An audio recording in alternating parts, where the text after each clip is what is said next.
Have you ever watched a friendship just fade away? Not with a spectacular argument or a bitter betrayal, but with a quiet, creeping distance. You grow up, you move away, the text messages become less frequent, the phone calls stop, and suddenly, you realize a decade has slipped right through your fingers. That is exactly what happened between me. We'll use my real name, Jeremy, and a childhood friend I am going to call Scott. Scott and I were absolutely inseparable back in middle school. What? We shared everything. But after graduation, the inevitable drift began. I threw myself into the relentless, concrete chaos of New York City to chase a career, while Scott and his family retreated in the opposite direction, moving out to a deeply secluded, high-altitude mountain town. We never had a falling out. We never exchanged harsh words. The current of life simply pulled us apart until we were nothing more than silent spectators on each other's social media feeds. So, you can imagine the sheer, disorienting surprise I felt when my phone lit up one afternoon, 2 years ago, right at the beginning of December. It was a message from Scott, completely out of nowhere. He asked me to come up and visit him for the weekend. He told me it was the absolute best time of year to make the drive, painting this idyllic picture of a rustic, rural winter wonderland, buried in fresh snow. Reading that text, a heavy wave of nostalgia washed over me. I thought about the endless noise of the city, the suffocating exhaust fumes, the grind of my daily routine, and I thought why not? Wait, why not bridge that gap?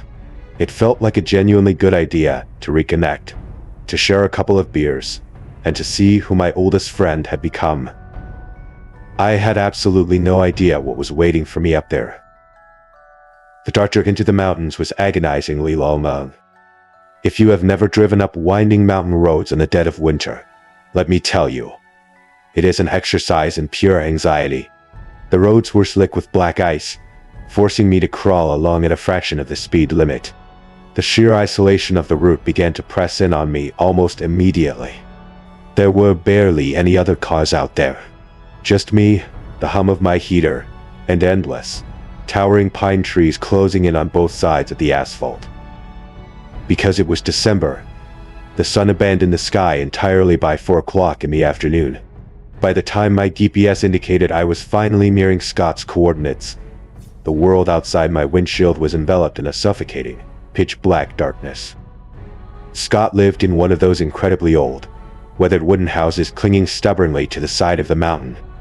It was prime real estate for skiers, assuming you actually knew how to ski, which I didn't. What struck me immediately was the extreme isolation. There were maybe 2 or 3 other houses in the general vicinity, but they were scattered so far apart that you couldn't even see the glow of your neighbor's porch light. My headlights swept across the snow-packed driveway as I pulled in, illuminating the rigid, wooden structure of the house. Almost immediately, the front door creaked open, and a figure stepped out onto the porch. It was Scott. He came down the steps to greet me, but as I stepped out of my warm car into the biting, freezing air, my stomach did a strange, involuntary flip. Something was wrong. I hadn't laid eyes on him in years, so I immediately tried to rationalize the feeling. I told myself I had simply forgotten his mannerisms, or that people naturally change as they age. But it was just that he looked a little older. It was an energy, a vibration that felt entirely off. When he spoke, his voice dragged.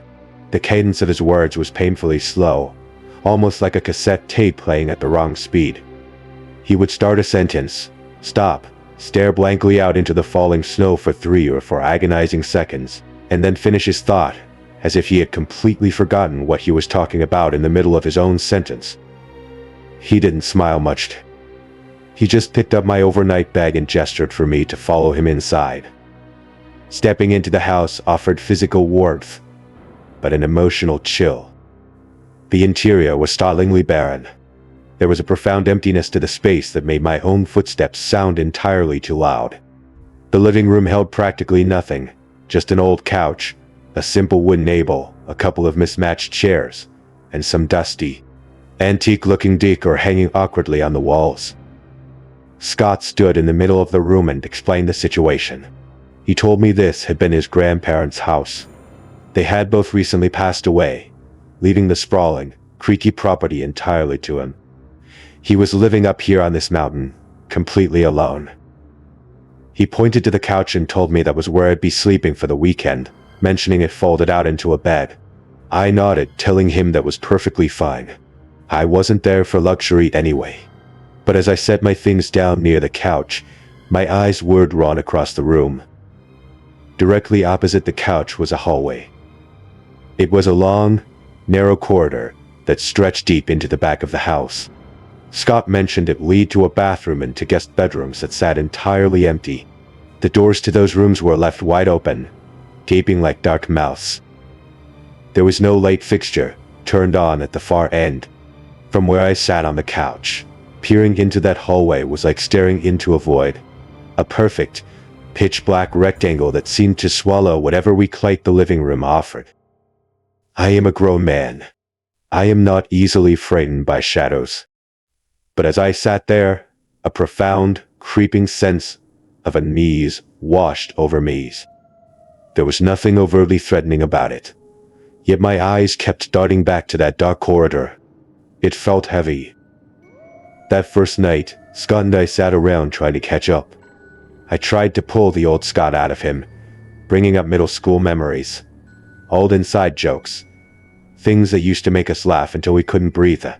But the conversation was agonizingly hollow. His demeanor was incredibly socially awkward, stiff, and completely devoid of warmth. I kept trying to give him the benefit of the doubt. I told myself that living alone, isolated in a dead silent mountain cabin for years, would probably erode anyone's social skills. But it was his eyes that bothered me the most. He barely made eye contact with me. Instead, as we sat there talking, his gaze kept drifting away from my face, sliding over my shoulder, and locking onto the entrance of that dark hallway. He did it over and over again, staring into the blackness, utterly silent, before snapping his attention back to me. When the evening finally mercifully ended, Scott retreated upstairs to his master bedroom, leaving me alone on the ground floor. I pulled out the couch, tossed my blankets over it, and got ready for bed. I'll admit it, I left a lamp on. I positioned a small light right near the entrance of the hallway. I felt ridiculous doing it, like a little kid afraid of the monster under the bed. But that corridor genuinely unsettled me. I needed a boundary of light between whatever was back there and where I was sleeping. Eventually, the exhaustion of the drive took over, and I drifted off into a restless sleep. It was exactly 2:00 in the morning when my eyes snapped open. The house was dead silent, save for the howling of the wind outside. But that wasn't what woke me. It was a sound coming from directly above my head. Thump, thump, thump. Heavy, frantic footsteps. I lay there, my heart hammering against my ribs, staring at the ceiling. It wasn't the sound of someone getting up to use the bathroom. It sounded like someone was absolutely sprinting. Fast, aggressive footsteps staring across the floorboards in the room directly above me, from one side of the room to the other. Then, dead silence. I held my breath, waiting. 5 seconds passed. Then it started again. A desperate, frantic sprint back across the ceiling. The running lasted for about 20 agonizing seconds before it just stopped. No fading out. No sound of a door opening or closing. Just an abrupt, deafening halt. I lay awake for over an hour, every muscle in my body coiled tight, waiting for the floorboards to creak again. I was deeply, profoundly creeped out. But eventually, the sheer silence lulled me back into a fractured sleep. When the sun finally rose, the second day proved to be even more bizarre than the first. If Scott was quiet the day before, he was practically a ghost on day 2. He was incredibly distracted. He barely spoke a word to me. He hardly touched his food. I would look at him, try to strike up a conversation, or ask him directly if he was feeling okay, and he would simply offer this vacant nod without uttering a single syllable. I started to get angry. I didn't understand the point of this charade.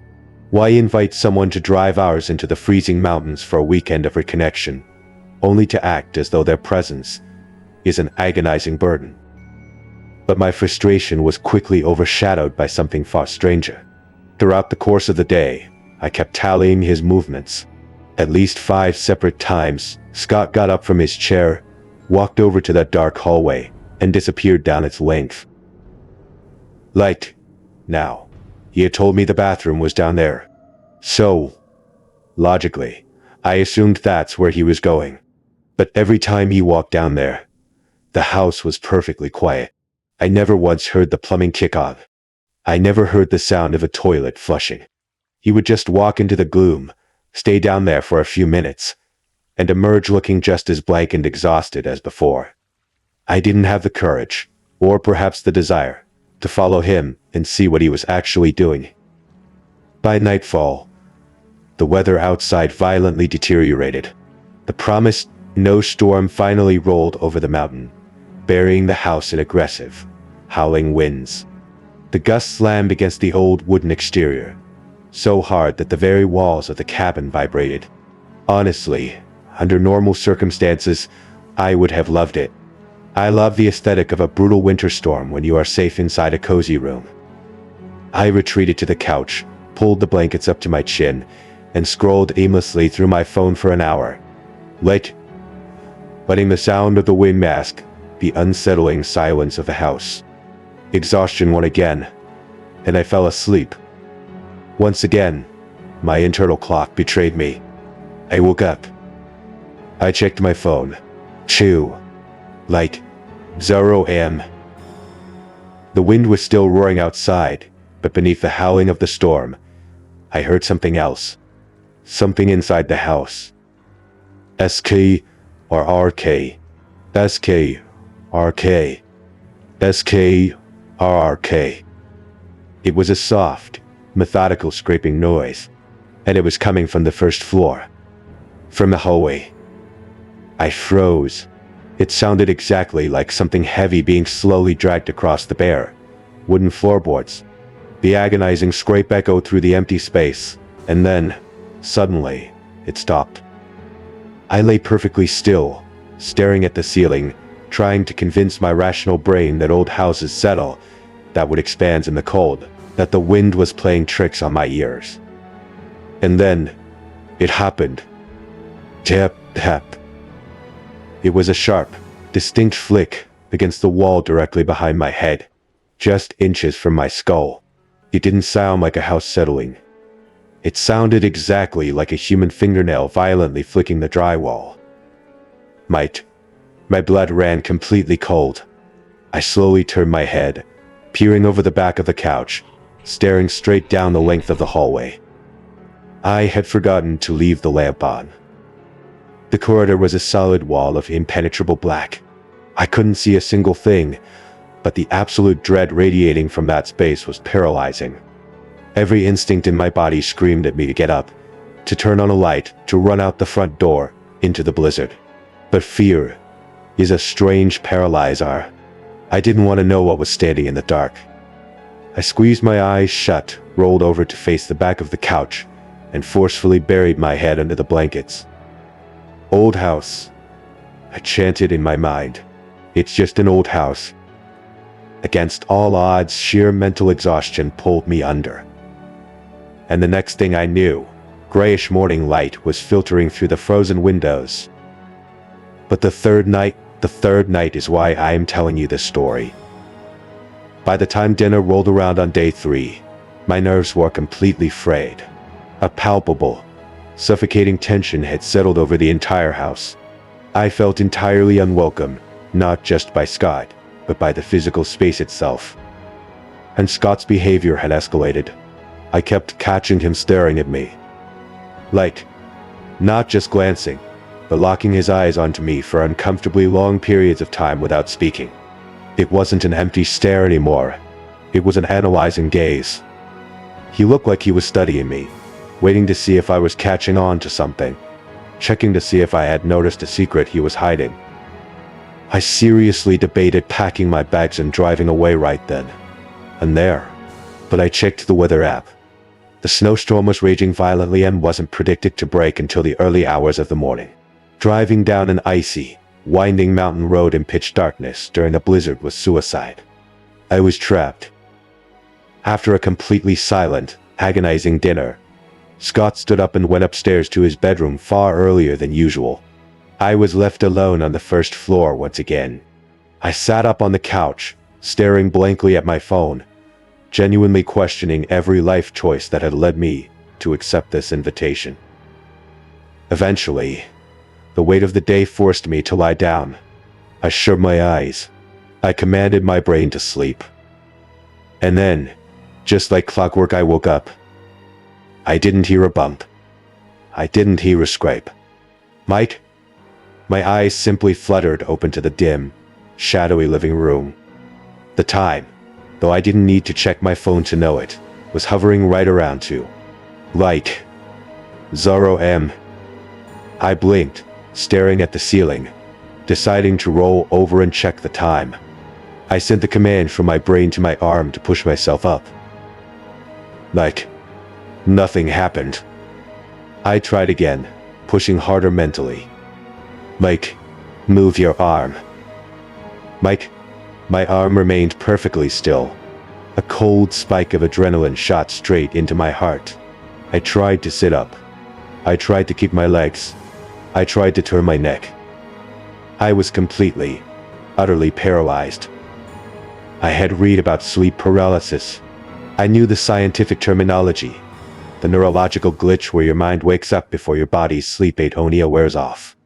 But knowing the science does absolutely nothing to prepare you for the sheer, suffocating terror of experiencing it. It literally felt like I was fully conscious, trapped inside a dead body. I couldn't even twitch my fingertips. The only thing I could control were my eyes, darting wildly around the room. I tried to scream, but my throat felt like it was packed with cement. I couldn't even feel my own lungs expanding to breathe. Panic consumed me. But then, as my eyes darted frantically toward the periphery of my vision, the panic turned into something much worse. There was movement down the hall. At first, the darkness was so thick, I tried to convince myself it was just shadows playing tricks on my terrified mind. But as my eyes adjusted to the gloom, a shape began to solidify against the blackness. A silhouette. It was Scott. He was standing at the absolute farthest end of the hallway. He wasn't walking. He wasn't doing anything. He was just standing there, facing me. The darkness swallowed his features completely. I couldn't see his eyes, his mouth, or any expression. Just the rigid outline of his body. His arms hung lifelessly, dead straight down at his sides. He was standing with such unnatural stillness. It looked as though he had been rooted to that exact spot for hours, just watching me sleep. It was like watching a scene from a nightmare. The kind of raw, primal horror that makes your soul want to tear its way out of your skin. I mentally screamed at him. Scott, what? What are you doing? But not a single vibration left my vocal cords. I fought with every ounce of willpower I possessed to break the invisible chains holding my body down. I just needed to twitch a finger to break the spell, but I remained a prisoner in my own flesh. I could do nothing but stare back at the dark, faceless outline of my childhood friend. He stood there for what felt like an eternity. An entire minute ticked by in agonizing slow motion. Neither of us moved. Then, completely without warning, his silhouette shifted. He slowly, rigidly turned to his right and walked directly into the open doorway of the empty guest room at the end of the hall. He didn't make a single sound. He just stepped out of sight, melting perfectly into the darkness. The moment he disappeared, the invisible weight vanished. A violent shudder ripped through my body. My fingers twitched, my arms snapped up, and I violently gasped for air as I practically threw myself upward into a sitting position. I was drenched in a cold sweat. My chest was heaving, my heart hammering against my ribs, like a trapped bird. I sat on the edge of the couch, trembling uncontrollably, staring at the empty hallway. But my rational brain was working overtime. It was a hallucination. Sleep paralysis causes hallucinations. You read about this. You saw a shadow, your brain panicked, and it created an image of Scott. But the knot twisting violently in my gut told a very different story. That wasn't a dream. I cleared my dry throat and tried to project my voice down the corridor. "Scott," I whispered. Silence. Just the wind outside. Every single survival instinct I possessed was screaming at me to grab my keys and run out the front door into the blizzard. But my mind couldn't let it go. I had to know.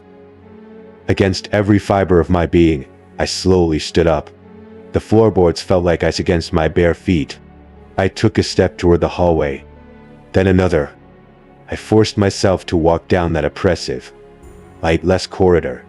My eyes locked onto the doorway of the room he had just walked into.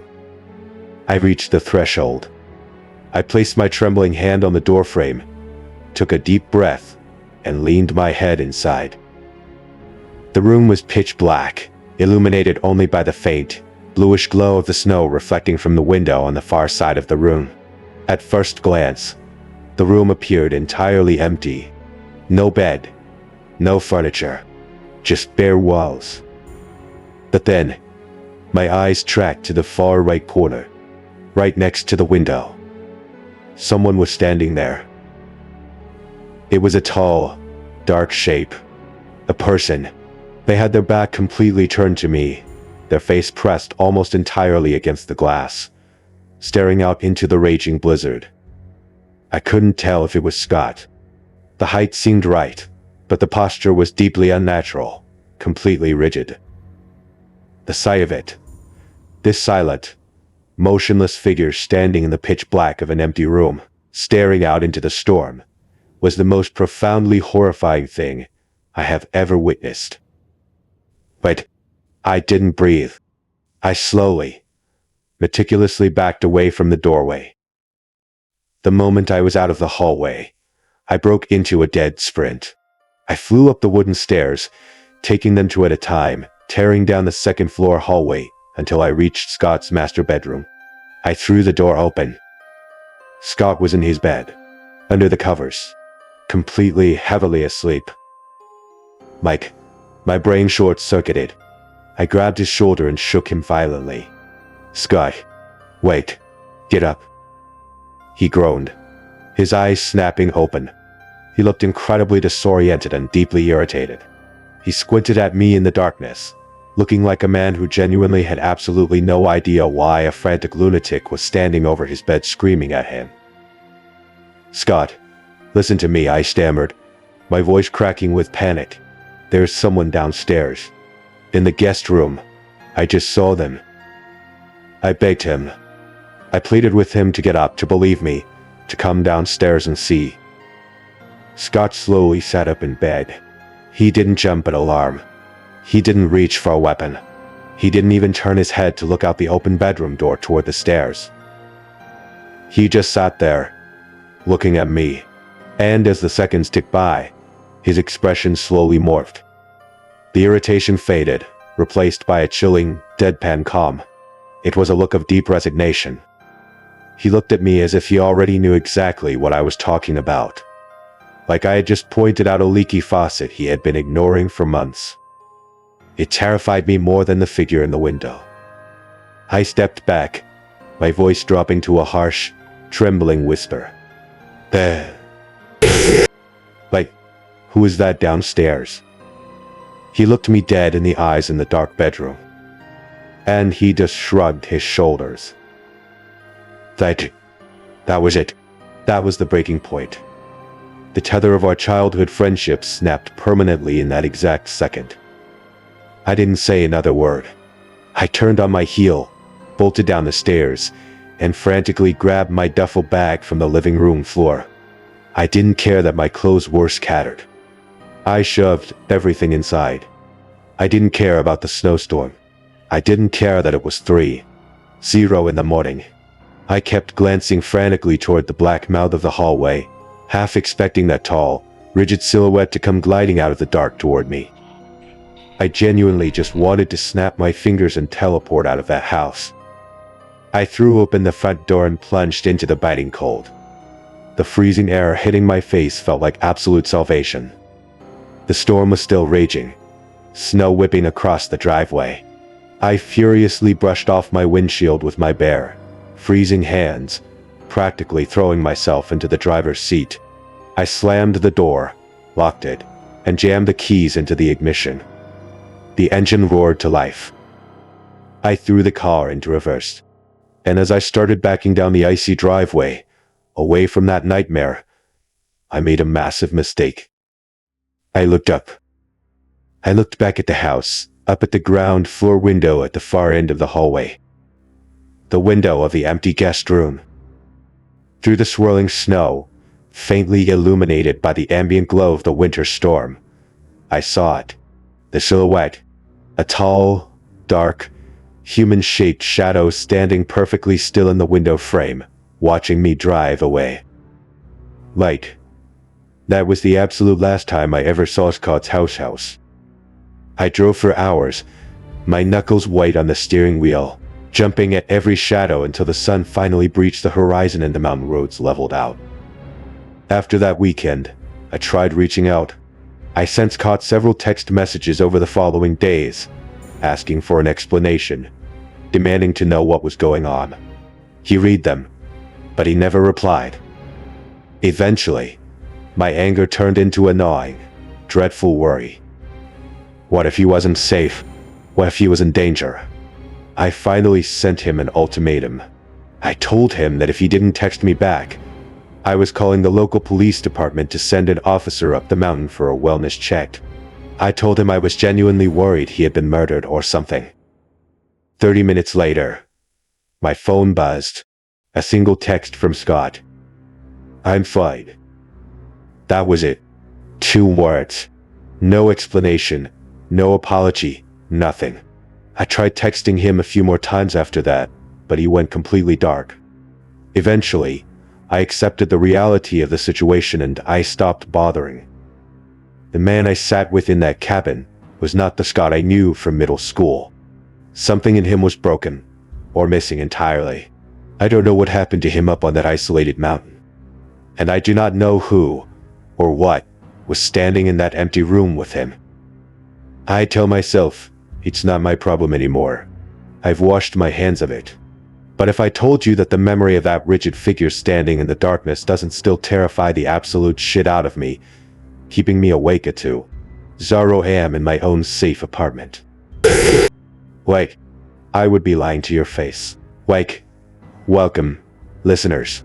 Gather around, turn the lights down low, and settle in. There is a specific kind of silence that only exists in the dead of winter. It isn't just an absence of noise. It's a heavy, suffocating blanket that swallows the world whole. The snow acts as an acoustic sponge, deadening the crunch of your own footsteps, muffling the wind, and hiding the approach of whatever might be lurking just beyond the tree line. We look at a fresh coat of snow and we see a blank canvas, a pristine winter wonderland. But a blank canvas is just a place waiting for a mark to be made. And sometimes, those marks are footprints leading straight to your front door. Tonight, we have 3 true accounts of winter isolation. 3 stories of ordinary people who stepped out into the freezing cold and found themselves staring face to face with the unthinkable. Take a deep breath. Let the chill fill your lungs, because we are going into the woods. Story 1. The figure in the forest. To truly understand the terror of this first experience, you need to understand one crucial detail about the woman who lived it. She has a hearing disability. She is profoundly hard of hearing. In a world where survival often depends on hearing the snap of a twig or the crunch of snow behind you, she navigates the world with a dampened early warning system. It was a little over a year ago. The frantic, Exhausting holiday season had finally faded in the rearview mirror, leaving behind the quiet lull of February. She lived in a quaint, tight-knit suburban neighborhood in southern Quebec. It was the kind of community where everyone knew everyone, a place where the harshness of the Canadian winter was offset by the warmth of familiar neighbors. Her backyard practically bled into a vast, dense forest, a beautiful, sprawling expanse of wilderness crisscrossed with easy, meandering trails. She loved those trails. And so did her dog, Monty. Monty was a Rottweiler Husky mix, a bundle of relentless, protective energy. It was mid-afternoon, bitter and sharp. A fresh, heavy blanket of snow had fallen overnight, wiping the forest slate completely clean. After a late lunch, she leashed Monty and headed out to burn off some calories. As always, the moment they turned the corner toward the tree line, Monty went absolutely ballistic with excitement. She unclipped his leash. The woods were entirely silent. Most of the locals walked their dogs in the morning, long before the sun began its early descent around 4 o'clock. The only signs of life were a few frozen boot prints and the occasional yellow patch in the snow. They were utterly alone, or so she thought. About 30 minutes into their trek, they approached a familiar fork in the path. She noticed that the right-hand trail was completely untouched, pristine, unbroken snow. Feeling a spark of mild winter adventure, she took it. She knew these woods like the back of her hand. There was no fear of getting lost. But this particular path led toward a wide clearing, a perfect vantage point to use the new binoculars Shed received for Christmas to spot native birds. She reached the clearing. The air was biting her cheeks. She raised the binoculars to her eyes, slowly panning across the stark white landscape. And then, she stopped. Far in the distance, tucked tightly against the jagged tree line, was a shape. It wasn't natural. It was the harsh, unnatural blue of a plastic tarp. She adjusted the focus. It was a makeshift shelter, hastily constructed and hidden deep in the freezing woods. A sudden, instinctual unease washed over her. The sky was already bruising into the dark purples of twilight. Curiosity was quickly overpowered by the primal urge to seek the safety of home. She turned around and began the trek back. Monty was trotting ahead, but his posture had completely changed. The playful, bounding energy was gone. He was rigid, his nose buried deep into the snow, aggressively tracking a scent. He was on high alert. She followed his gaze downward, and her breath hitched in her throat. Right there, stamped perfectly into the center of the trail they had just walked, was a fresh set of footprints. They were massive, deep, heavy impressions in the snow. Out of pure, bewildered confusion, she lifted her own boot, comparing her sole to the giant crater in the ground. Light. They weren't hers. Her mind raced, desperately trying to construct a logical explanation. There were no other intersecting trails. Whoever made those tracks had to have walked right past her. They must have slipped by while I was looking through the binoculars, she reasoned. It was the only explanation that kept the rising panic at bay. The light was fading fast, now. Shadows were stretching long and twisted across the snow. Suddenly, Monty stopped dead in his tracks. He whipped around, facing her, and erupted into a vicious, relentless fit of barking. He wasn't barking at the woods. He was barking at the space directly behind her. She spun around. Standing less than 3 feet away from her was a man. He was colossal, easily 6'4", dressed in thick charcoal snow pants and a white camouflage jacket that allowed him to blend perfectly into the winter backdrop. He hadn't made a sound. He made no sudden movements. He just stood there, towering over her, his hands buried deep inside his coat pockets. She didn't recognize him. He wasn't a neighbor. He wasn't a friendly local out for a stroll. His jaw was moving. He was staring down at her, muttering something under his breath, But between her hearing loss, the suffocating darkness, and the frantic barking of her dog, she couldn't make out a single syllable. She couldn't even tell if he was speaking French or English. Panic flared hot in her chest. She had left her phone at home. She was completely isolated, standing face to face with a phantom in the woods. Using frantic, urgent hand gestures, she tried to communicate that she couldn't hear him, that she had to leave, that it was getting dark. She didn't wait for a response. She grabbed Monty's collar and practically ran the rest of the way home. She locked her doors by 4:30 p.m. The sun was gone.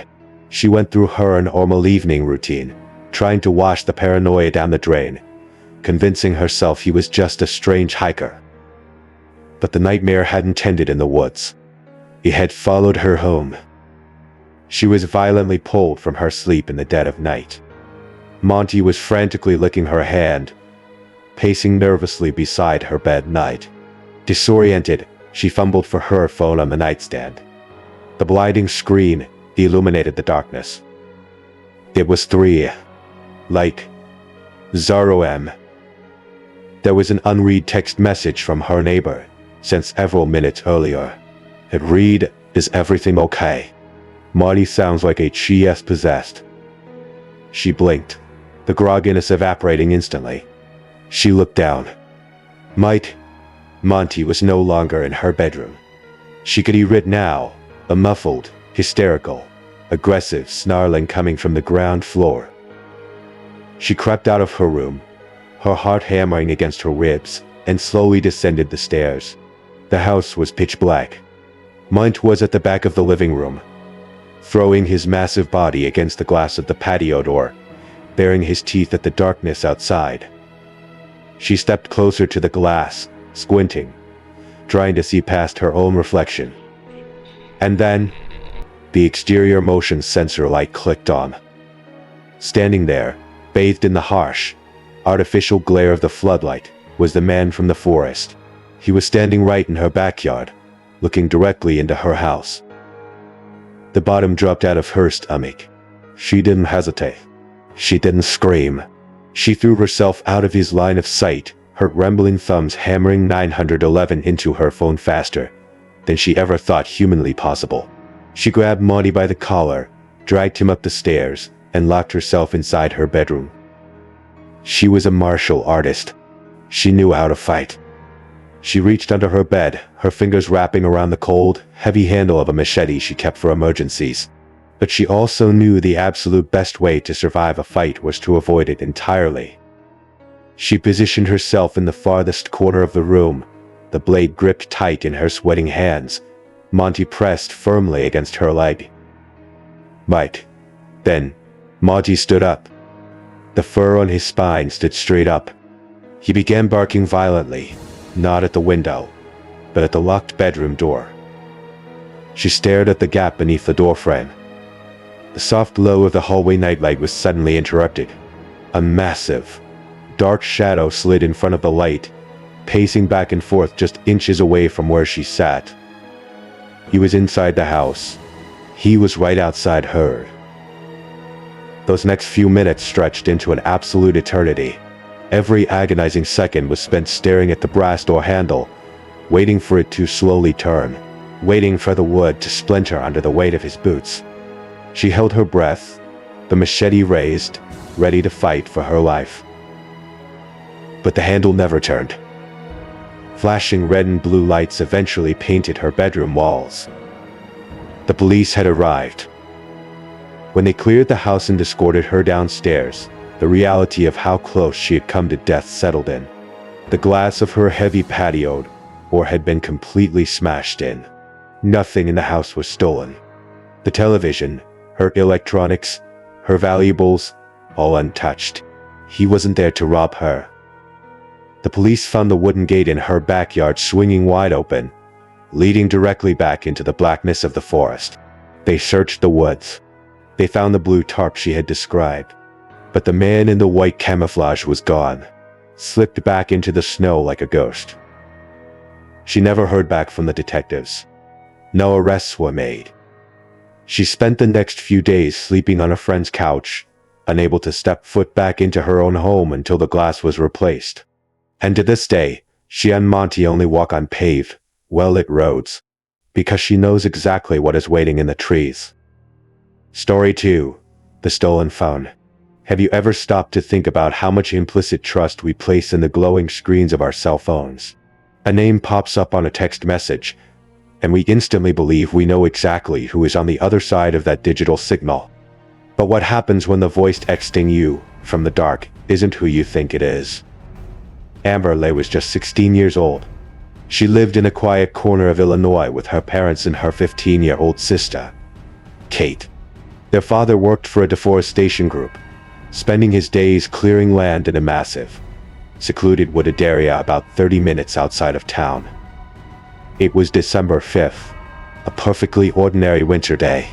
Amber and Kate had decided to play hooky from their chores and catch a matinee. They bought tickets to a notoriously brutal horror movie, Terrifier 3. Right.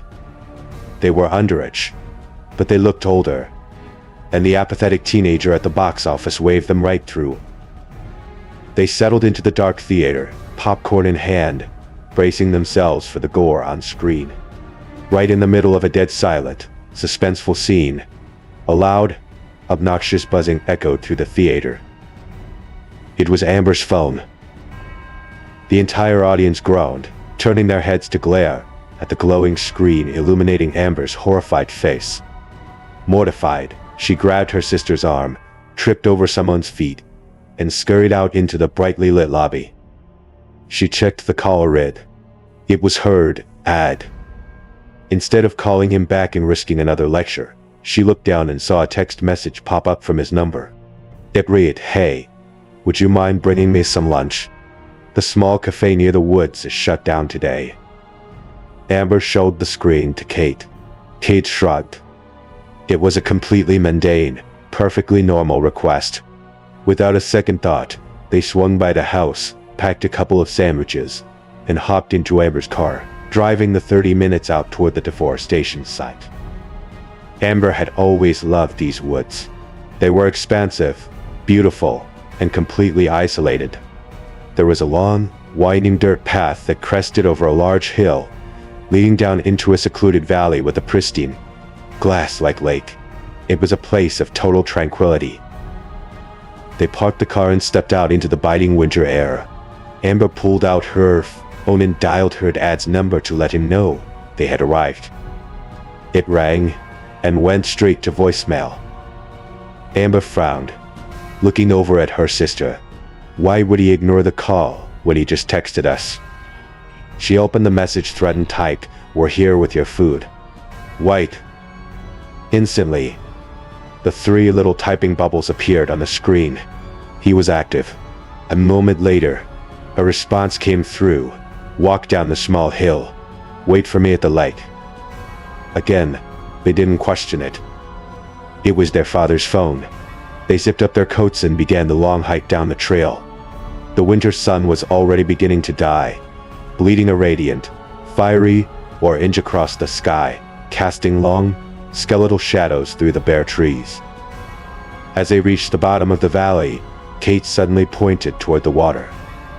Sitting on the edge of the wooden deck, facing out over the frozen lake, was a man. He was dressed entirely in black, wearing a thick hoodie pulled up over his head.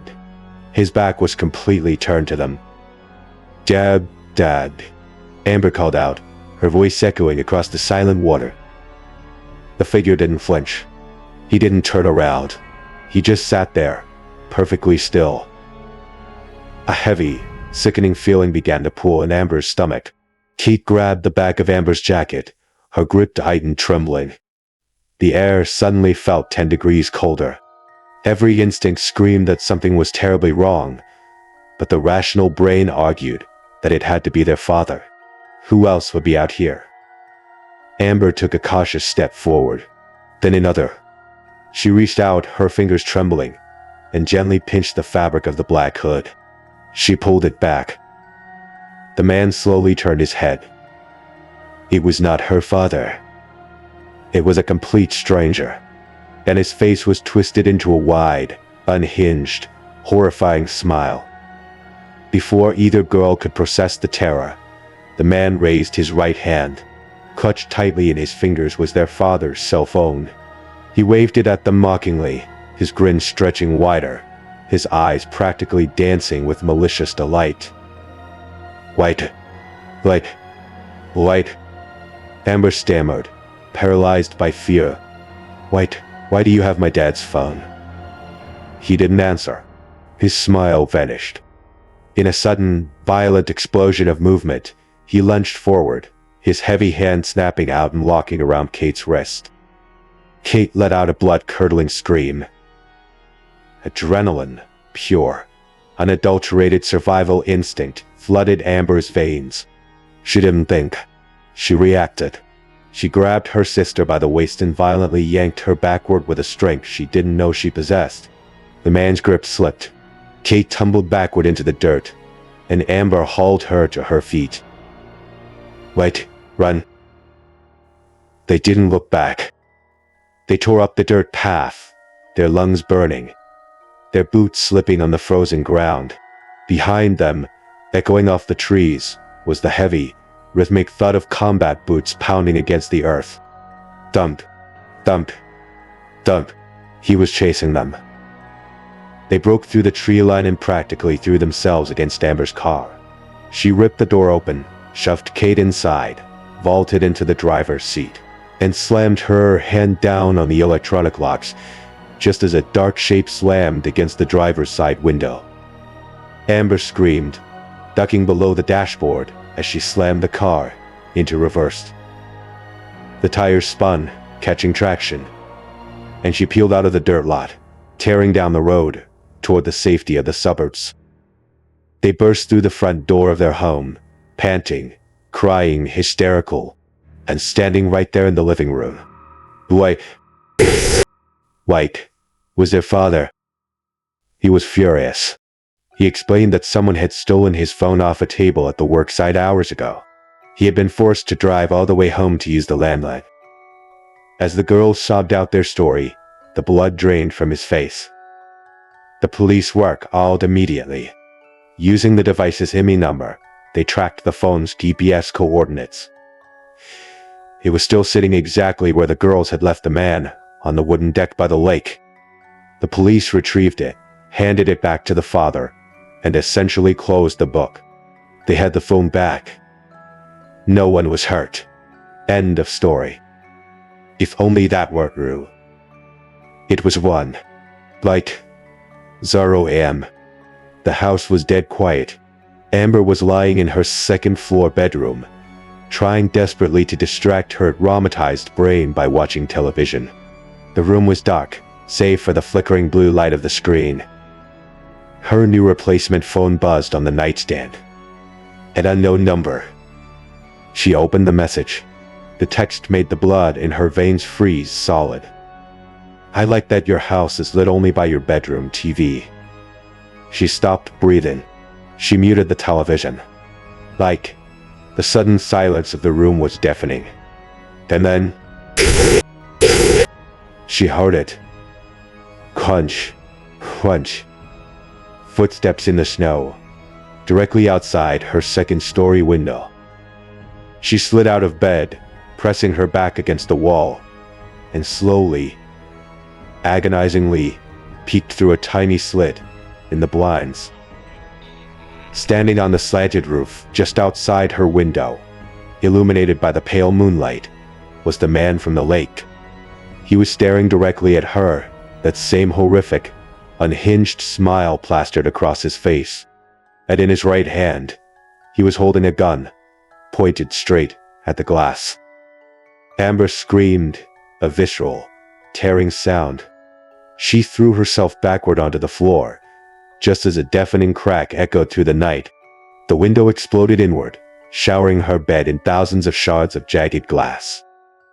Her bedroom door flew open. Her father rushed in, armed with a baseball bat, followed closely by her mother and Kate. Get down, Amber shrieked, covering her head. He has a gun. He's right outside.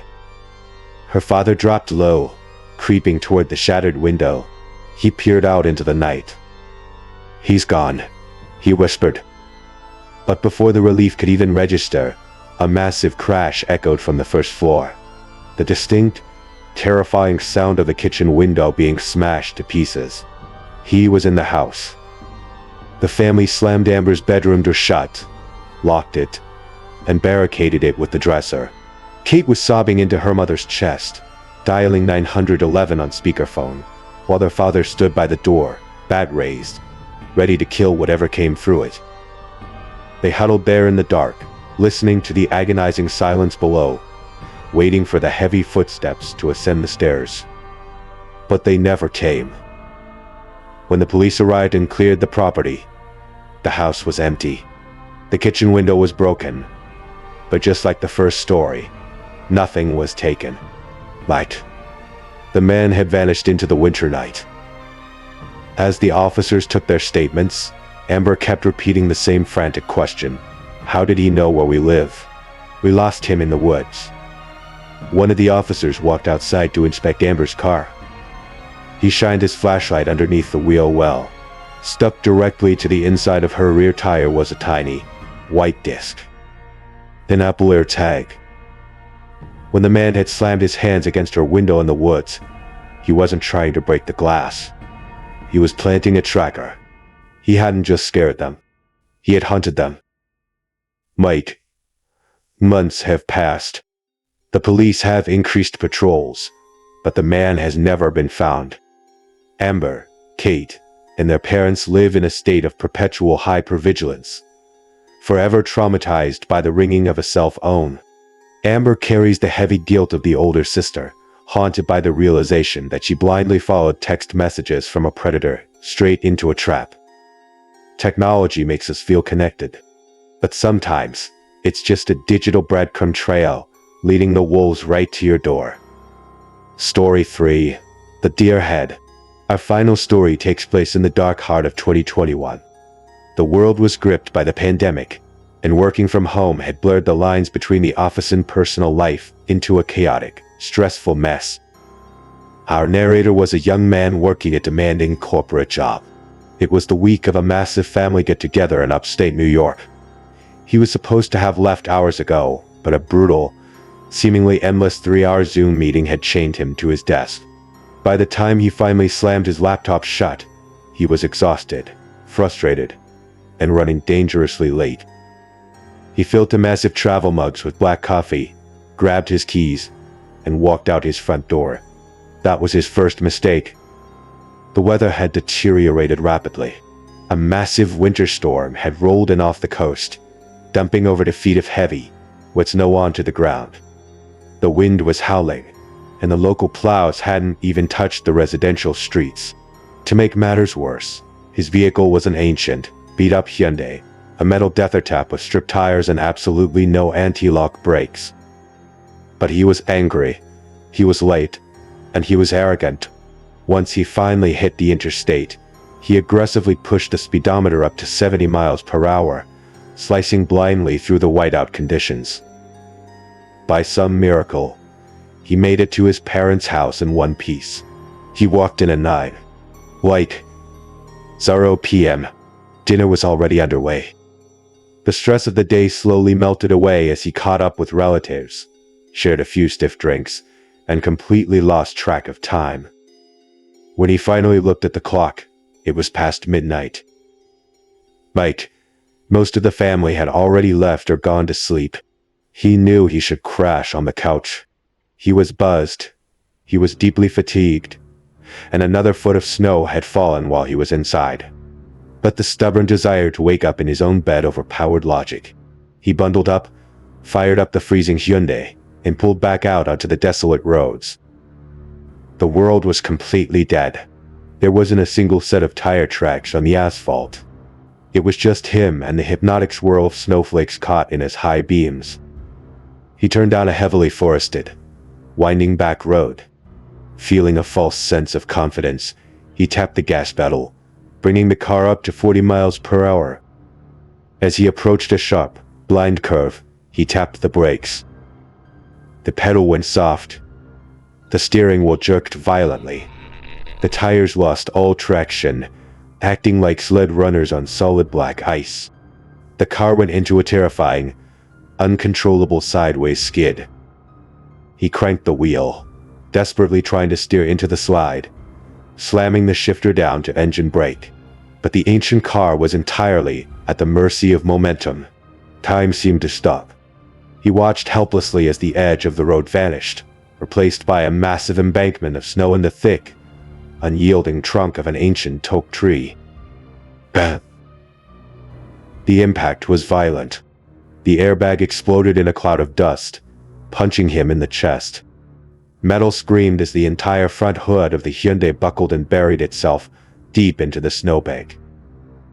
For a moment, there was just the ringing in his ears. He gasped for air, checking his limbs.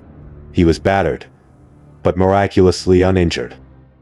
He pushed the deflated airbag aside and tried the engine. Like, the car was dead. The front end was completely embedded in the tree. He wasn't pushing this thing anywhere.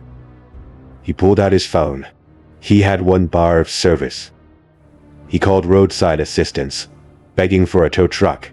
The dispatcher's voice was grim. Due to the blizzard, it would be at least a 40-minute wait. 40 minutes in a dead car, in sub-zero temperatures, on a deserted forest road miles from civilization. He dialed his father, explained the crash, and asked him to drive out and wait with him. His dad agreed, told him to keep the doors locked, and hung up. He sank back into the freezing leather seat, pulling his coat tight around his neck. The wind was shrieking against the glass. And then, he heard it. It wasn't the wind. It was a heavy, rhythmic sound piercing through the storm. Crunch. Like. Crunch. Crunch. Light. Footsteps. Heavy boots compressing the deep snow. He sat up straight, straining his eyes through the frosted windows. The sound seemed to be coming from the woods just beyond the passenger side of his car. He unbuckled his seatbelt, pushed the heavy driver's side door open, and stepped out into the freezing night, peering over the snow-covered roof of his vehicle. The footsteps had stopped. Instead, a new sound echoed out from the pitch-black tree line. It was a wet, heavy, guttural sound, like something thick and muscular being aggressively torn apart, a grotesque slurping noise that made his stomach violently churn. He squinted into the dark. About 30 yards away, partially obscured by the falling snow, something large was shifting in the brush. "Hello," he called out, his voice trembling. The wet tearing sound instantly stopped. Dead silence. He waited. No one answered. The shadow in the trees didn't move. A primal, suffocating dread washed over him. He dove back into the driver's seat, slammed the door shut, and hit the electronic locks. He sat in the dark, his breath plumbing in the freezing air, staring blankly at the dashboard. Just an animal, he told himself. Just a coyote.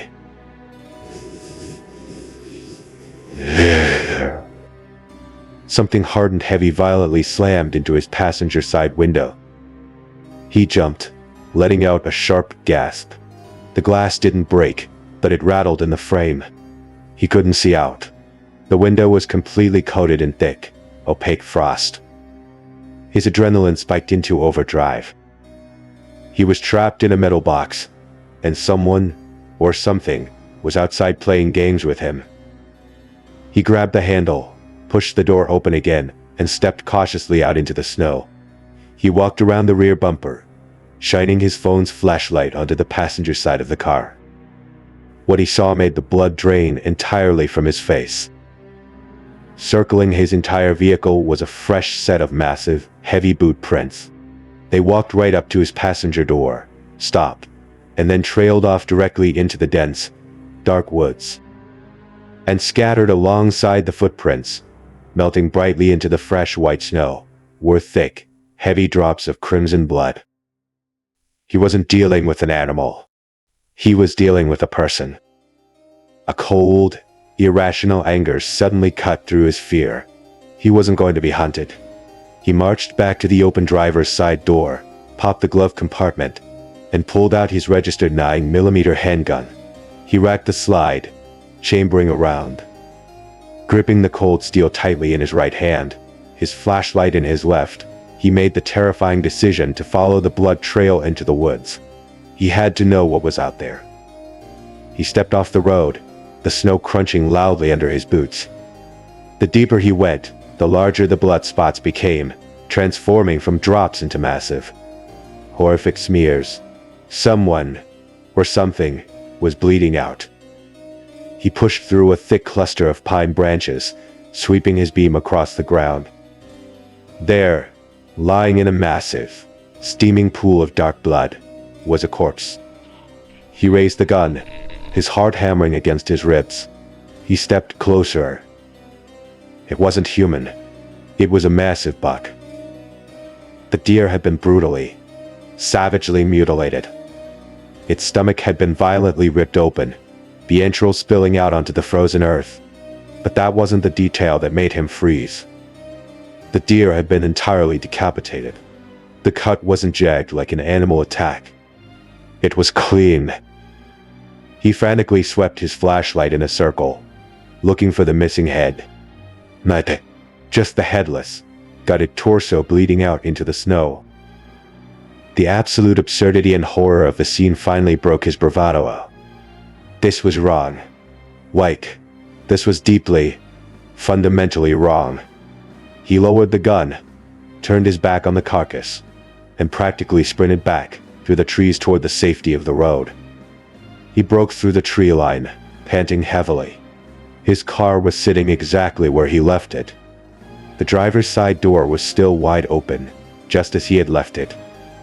He walked up to the door, placing his hand on the metal frame, ready to climb inside and wait for his father, with the gun pointed at the dashboard. He shined his flashlight into the dark interior of the car.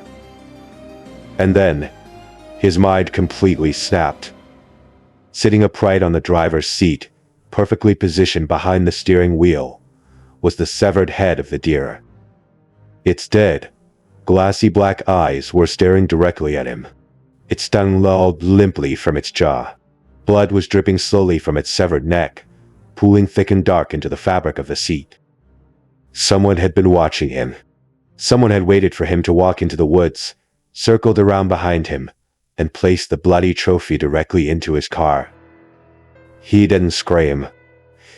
He simply turned around and ran. He sprinted straight down the center of the icy road, the gun still clutched in his hand, looking wildly over his shoulder, expecting a madman to come charging out of the tree line. He ran for what felt like miles until a pair of headlights finally pierced the darkness. It was his father's truck. He threw himself into the middle of the road, waving his arms hysterically. The truck skidded to a halt. His father threw open the passenger door, demanding to know what the hell he was doing running down the highway with a loaded gun. He piled into the heated cab, hyperventilating, and babbled out the entire horrifying sequence of events. The crash, the footsteps, the headless deer, the gruesome surprise waiting in his front seat. His father stared at him, clearly believing his son was either blackout drunk or suffering a concussion from the airbag gag. He didn't believe a word of it. "Show me," his dad demanded, putting the truck in gear. They drove back to the crash site. The wrecked Hyundai was still there. The driver's door was still open. They stepped out of the truck. His father walked up to the car and shined his heavy maglite inside. The driver's seat was empty. But the deer head was gone. The father spun around, looking at his son like he was insane. But then, the beam of the flashlight caught the fabric of the seat. There, soaking deep into the upholstery, was a massive, unmistakable puddle of dark, wet blood. The father went completely silent. He swept the beam around the car, illuminating the giant boot prints circling the vehicle. They followed the tracks to the edge of the woods. The headless torso was gone, too. All that remained was a massive, bloody drag mark leading deep into the impenetrable blackness of the forest. Whoever was out there had come back. Light. They had taken their kill, and they had vanished before that night. When the tow truck finally arrived an hour later to drag the ruined Hyundai out of the snowbank, the father asked his son if he wanted to call the state troopers. But the son just shook his head. He was mentally shattered, exhausted to his very bones, and terrified of what a police presence might provoke. He knew that calling the cops wouldn't accomplish a damn thing. You can't arrest a ghost in the snow. To this day, he has no idea who, or what, was hunting in the woods that night. He doesn't know if they were just playing a sick, psychological game to terrify a stranded motorist, or if he was simply seconds away from ending up just like the deer. When the snow falls, it covers the world in a beautiful, silencing blanket. It hides the dirt. It hides the noise. But as these three stories prove, it also hides the monsters.